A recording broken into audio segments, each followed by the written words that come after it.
जंगलातील वाघ तुम्ही नक्कीच पाहिले असतील, पण हे बार्शीचे वाघ तुम्ही पाहिले नसतील.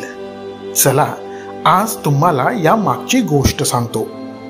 पण गोष्ट सांगण्या अगोदर या मागची तयारी जाणून घेऊया. तर या वाघांना आम्ही रंग द्यायला सुरुवात केली. कुणी ब्रशने रंग देतंय तर कुणी हाताने. एकदम गंमतच आणि वातावरण एकदम आनंदी. एकीकडे खीर बनवायला सुरुवात झाली होती. गावकरी एकदम खुश होते. वाघ तयार झाले आणि मग सगळ्या गावकऱ्यांनी मिळून या वाघांना पळवून लावले.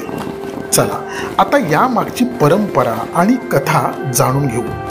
पहिल्या काळी शेतकरी लोक आपली गुरे चरवायला जंगलात नेत असत, पण त्यांना नेहमी एक भीती असायची. कसली? चला जाणून घेऊया.